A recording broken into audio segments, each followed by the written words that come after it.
Jack had recently lost his mother in a tragic accident. The loss shattered his younger sister, Lily, who even started having suicidal thoughts. Eventually, she was taken to a psychiatric hospital for treatment. Jack couldn't stand the thought of her being locked away. He tried repeatedly to get her released, pleading with the staff to allow her to come home, where their family doctor could care for her. But the hospital denied him every time. Left with no options, Jack decided to get himself admitted to the hospital and rescue Lily from the inside. He cut off his long hair, injured himself on purpose, and then walked shirtless into a busy street, behaving like a total lunatic and causing a huge public scene. The police arrived and restrained him immediately. His insistence that he wasn't mentally ill only reinforced their belief that he was. They contacted the psychiatric hospital, and the doctor injected him with a sedative. Jack lost consciousness and was sent straight to the mental hospital. After an initial evaluation, the hospital director determined that Jack was dangerously unstable and ordered him placed in the high-security ward, a section reserved for the most violent and disturbed patients. One of the guards pulled him aside and warned him about the old man who sat quietly in the corner. He had murdered an entire family and kept their corpses, abusing them for months. As the guard was about to leave, he noticed the old man acting strangely. Thinking something was wrong, the guard opened the cell door to check on him, completely unaware that it was a trap. Luckily, Jack quickly shouted a warning, and the guard managed to escape.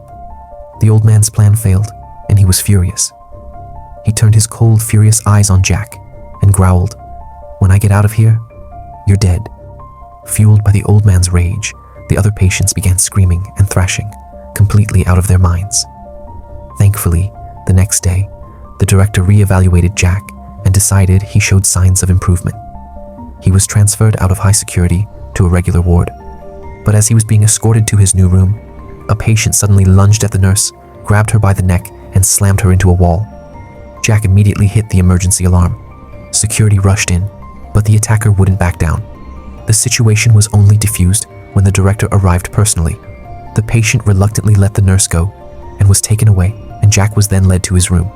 As soon as he was alone, Jack began inspecting the window for any chance of escape. But then, he heard a noise from the wardrobe. When he opened it, he found another patient hiding inside. The man introduced himself as Dave and said he had followed Jack because he didn't seem like the rest of the patients.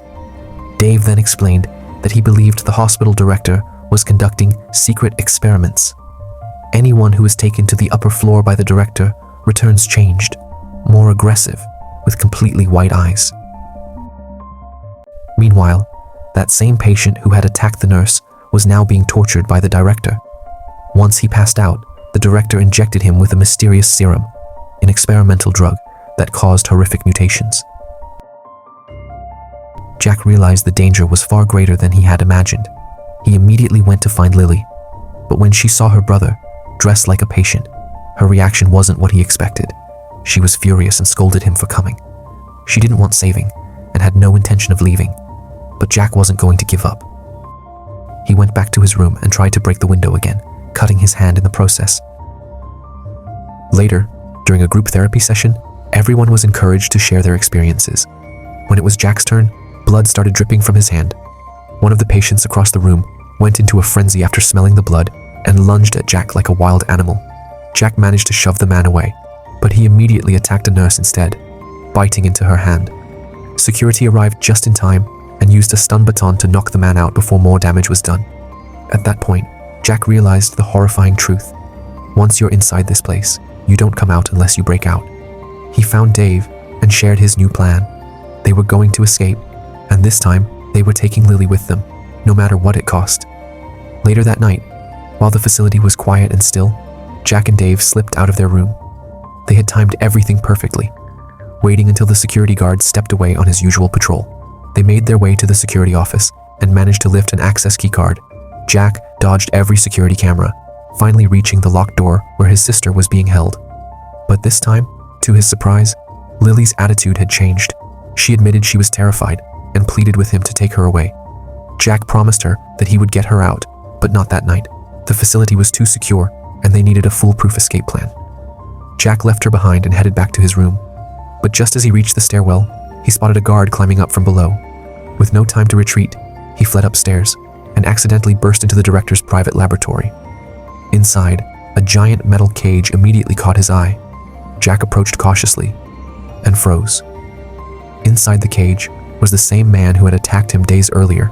Jack scanned the shelves and found a small vial containing an unfamiliar liquid. Footsteps echoed outside, and Jack ducked into a corner just as the director and his assistant walked in. The assistant warned him that the formula was unstable, mutating patients and spreading infection. But the director dismissed every concern. To him, the mutations meant the formula was working. When they finally left, Jack seized the chance to slip away and return to his room. With the mysterious serum in his hand, he was more certain than ever. He had to stop whatever was happening here. The next morning, Jack found Dave and shared everything. But his plan wasn't just about escaping. It was about bringing the director down. But Dave hesitated, as he didn't want to risk his life. He just wanted to get out alive. He then went to the nurse's station, demanding to see Lily. But the nurse said that Lily had been transferred to the lab. Realizing she was next in line for the experiments, Jack begged the nurse for help. But instead of assisting, she coldly sent him back to his room. Just when all hope seemed lost, his door opened. It was Dave who had changed his mind. He had knocked out a guard with a tranquilizer and stolen his keys. Meanwhile, Lily lay strapped to an operating table, moments away from being injected. As the director's assistant was feeding the man in the cage, she got too close to the cage. With a feral growl, the creature grabbed his arm and snapped it with terrifying force. The director rushed in, trying to stop the bleeding, but when he checked the monitors, he saw Jack and Dave on the move. He grabbed the radio to call security, but no one answered him. He struck the control panel in frustration and accidentally triggered a power failure. Everything spiraled out of control. With the electronic locks disabled, every monstrous patient in the high-security ward burst free. Jack and Dave were surrounded by ravenous creatures. After a brutal struggle, they slammed the door shut and fought them back with stun batons. But the mutants regrouped and charged again. The two barely made it into the lab, locking the door behind them. Lily was still alive, though pale and terrified. They knew they had to flee immediately. As they stepped out of the lab, they reached the high-security zone again, but the halls were eerily empty. They hurried to the stairwell, hoping for an escape, but the exit was blocked and they realized it was a trap. With nowhere to run, their only chance was the elevator. Jack rushed to hack it open, while Lily and Dave grabbed weapons to hold the line. Jack got the elevator open just in time. The three jumped in. An old man tried to follow, but Jack ended it with a quick, brutal slash to the throat. Finally, they made it to the ground floor, but the entire facility had already fallen and all the patients had broken out. Before they could even catch their breath, a swarm of patients lunged toward them, growling like wild animals. They quickly slammed the corridor door shut and scrambled to barricade it with wooden sticks. For a moment, it seemed they were safe, until a chair suddenly flew through the air from the nurse's station. It was hurled by a surviving nurse. If there had been a power short circuit, the facility would have triggered a full lockdown, which meant the main entrance on the ground floor was sealed off, and they had to find another exit. They made their way to the kitchen, arming themselves with whatever they could find. But before they could leave, another wave of patients appeared, forcing them into a brutal fight. They managed to escape through the stairwell and head upstairs. As they moved past a patient room, they were shocked to find the assistant still alive. She revealed a hidden escape route that led to the rooftop, something the director had secretly built from the beginning. The entrance was hidden inside the fourth-floor lab. There was also a laundry chute that led straight there, bypassing most of the infected zones. But she didn't have long. She'd been bitten, and she knew her time was up. Rather than becoming one of the monsters, she begged the nurse to end it. With directions in hand, the group made their way toward the chute. But before they could reach it, a patient lunged from the shadows, sinking his teeth deep into the nurse's neck. Jack immediately raised the gun and shot the attacker dead, but the nurse was already gone. Heartbroken, Lily pulled him away, urging him forward. Together, the three of them climbed into the laundry chute. Eventually, they emerged on the fourth floor. But the intensive care unit had turned into a blood-soaked battleground. Patients had turned on one another, leaving behind carnage and silence. Finally, they reached the lab and found the secret passage the assistant had described. But just as Jack and Lily were about to open it, the director stepped out of the shadows, dragging Dave in his grip. Before they could react, he plunged a steel needle into Dave's head and killed him instantly. Fueled by rage, Jack lunged forward, ready to fight, but the director was quicker and slammed him to the ground, preparing to finish him off with the same needle. With a sudden surge of strength, Jack grabbed the weapon, reversed it, and stabbed the director instead. Lily joined the fight, and together they finally overpowered him. But instead of killing him, they tied him to the steel cage. Starving and enraged, the creature grabbed the director's head in both hands. The siblings turned away, walking toward the secret exit as the director's screams echoed through the hall.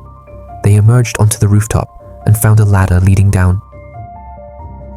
On the street, they spotted a police car and explained everything to the officers.